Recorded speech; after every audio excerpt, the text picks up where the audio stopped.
My name's Douglas Becker. Okay, and then count to 5 for me. We'll just check our audio here. 1, 2, 3, 4, 5. Yeah. Okay. Cool.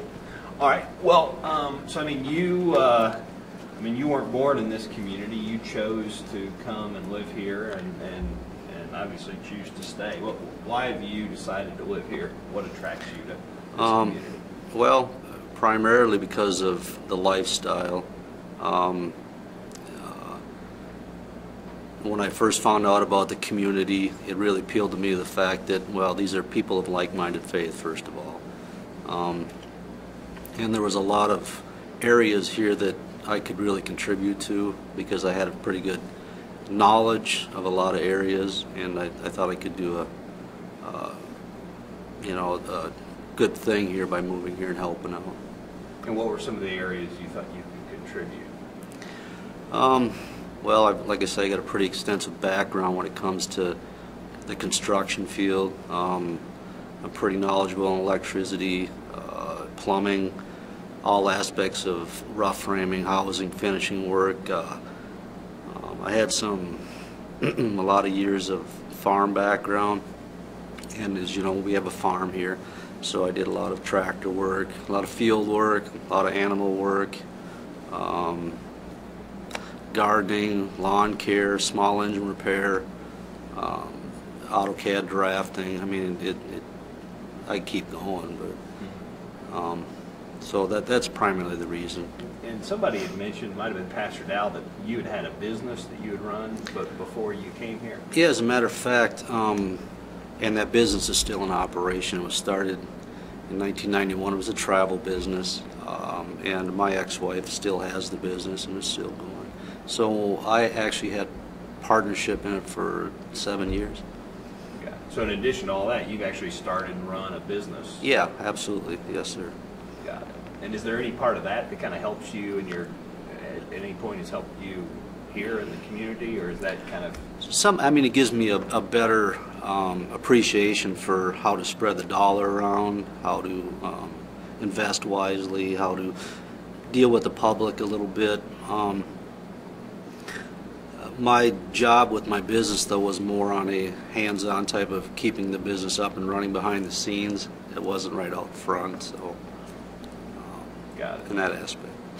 So the kind of cover the ground, and we've covered some of this before, of the sort of things you were active and responsible for in the community before the accident, and then what, if any of those things, you can still do after the accident.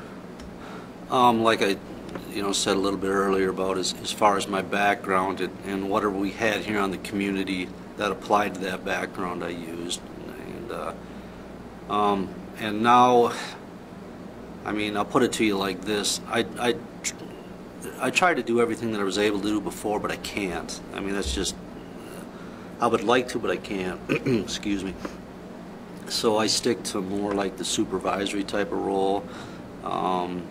And try to pass some of that knowledge on.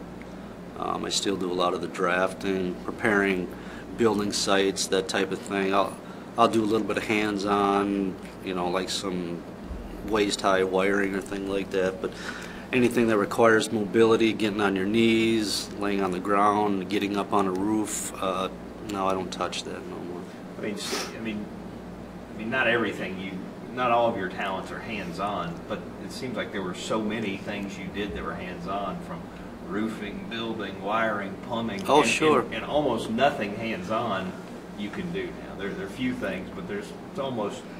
Yeah, I mean, there's a few things. Like I said before, I'll try to do what I can do. I mean, I'll fix a lawnmower, a weed eater, something like that. But if it comes to anything that has weight behind it, where it requires lifting or some bending or getting in places that you can't get to, or even heights, because I have a little difficulty with my balance now.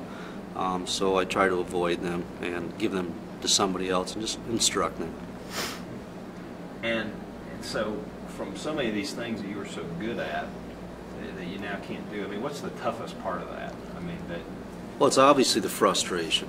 I mean, because you go from being a major contributor, and it's something that you enjoy to do, to having to refrain from doing that, and then watching everybody else do it for you.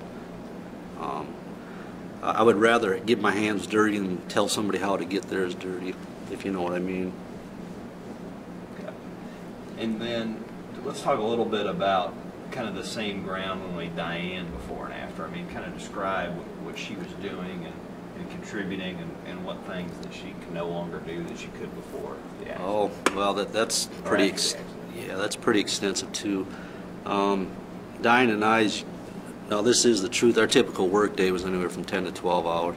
It's not because we had to, because we'd enjoyed doing it. We changed residences after the accident, and while we actually lived up here where we're doing the interview, up on the hill we call it. And we had activity with a big chicken coop down there we took care of. We took care of all the grounds up here. And Diane pretty much did that. She actually took care of the mowing. She took care of watering the chickens, feeding the chickens out of 5-gallon barrels that she can't do. She just can't lift heavy things anymore. It's too much on her body. She gets fatigued easily. She was actually on the cooked at least 3 days a week. The breakfast schedule, she doesn't do that anymore because it's too much on her body. It hurts her back. Standing on the concrete hurts her ribs yet.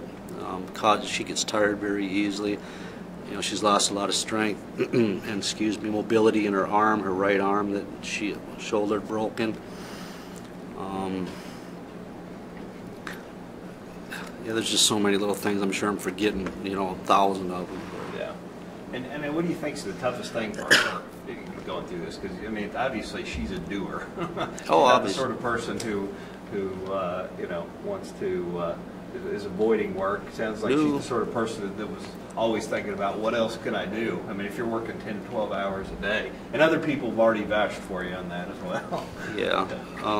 Well, like again, it's the same thing. It's the frustration. It's you get to a point where you're always requiring everybody else to do the things that you were so able to do before. That becomes a point of frustration. Plus,